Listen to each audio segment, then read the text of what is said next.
Hey guys, it's your boy Deanie Dunn Handyman, and in this video, I'm going to be taking care of some of my very loyal customers.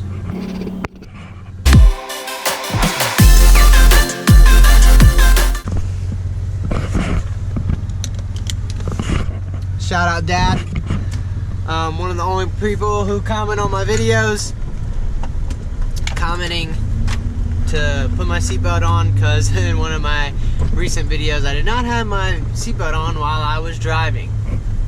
Setting a bad example, I'm gonna do better.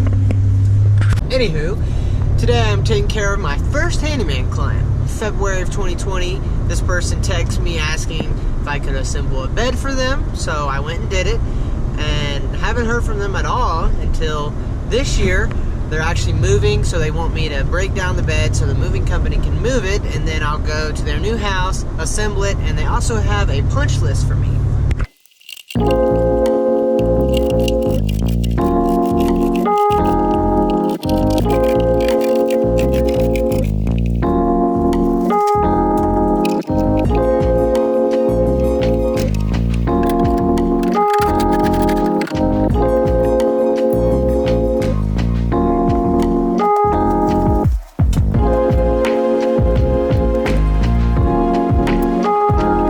Hey guys, it's been a week since I took that bed apart. I'm actually on the way now to the new house to put it back together and to also put on some drawer pulls on their drawers in their kitchen and I think bathroom as well.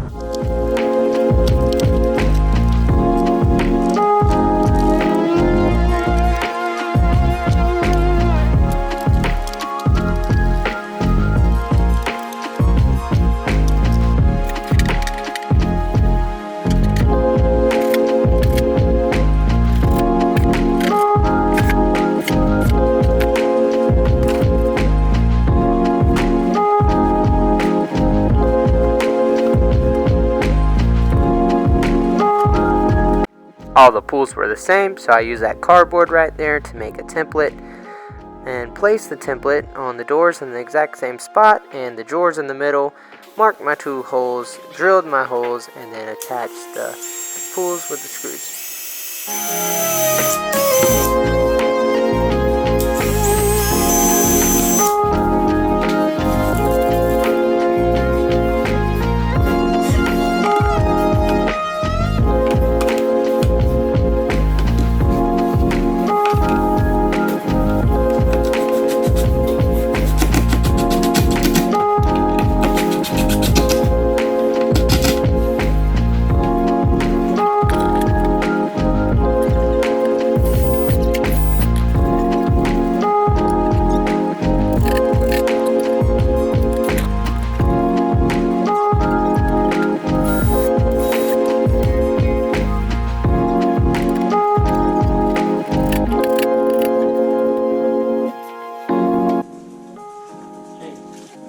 I was just gonna put these right here. Is that good with you, or did you want them like?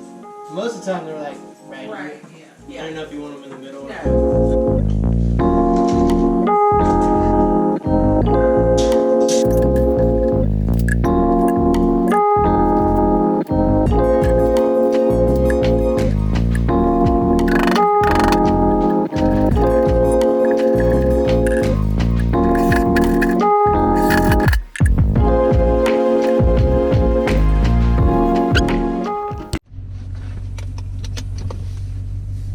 Seatbelt. I'm leaving that customer's house. Again, that was my first handyman client about a year ago. I did a total of 27 drawer pulls for them, put that bed back together, and hung a towel ring for them in one of their bathrooms. I started at 10 a.m., finished at 1 p.m., so a total of 3 hours, and profited $200. Some people think that might be outrageous, but I did have to drive to the old place, take the bed apart, wait a week, drive to the new place, put the bed together, and the drawer pulls, although they aren't very hard, they're very tedious having to measure and get them right in the middle, so they were happy with the price and the work. Now I'm on the way to one of my customers that I've taken care of before, and I'll be tending to one of his privacy fence gates.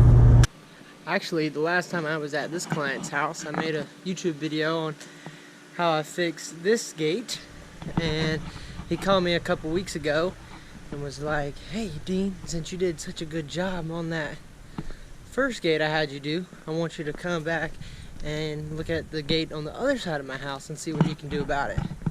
This is the gate we'll be working on today. It's actually not as bad as the other one. The other one I had to replace the posts. These posts are pretty good condition. And we'll actually reuse the same gate hardware. We'll just be replacing the pickets and the 2x4s that they're tacked to.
Project.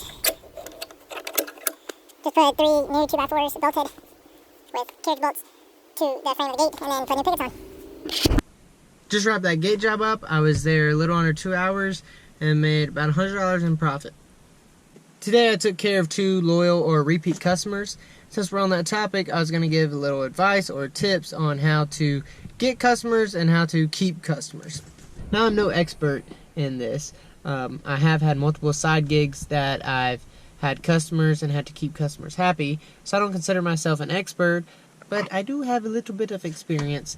And it all pretty much falls under do what you say you're going to do. The first thing is show up. Some people don't even show up. I was talking to a concrete contractor the other day, and he said he gets 80-90% of his jobs just for showing up and bidding. All he has to do is show up, and he pretty much has the job. The second thing is be on time. If you say you're going to be there at 9, be there at 9 or a few minutes before then. No one wants to be waiting on their handyman or contractor to come give them a quote on something. The third thing is work, and do good work. Show up, and while you're there, work. Now, your work does have to be good, clean, and professional.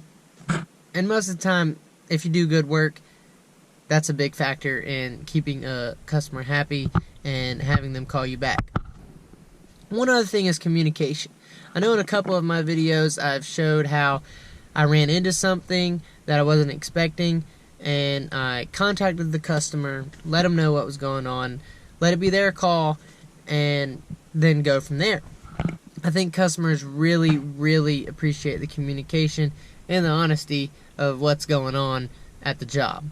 So to sum it all up, show up, be on time, do good work, and communicate with your customers.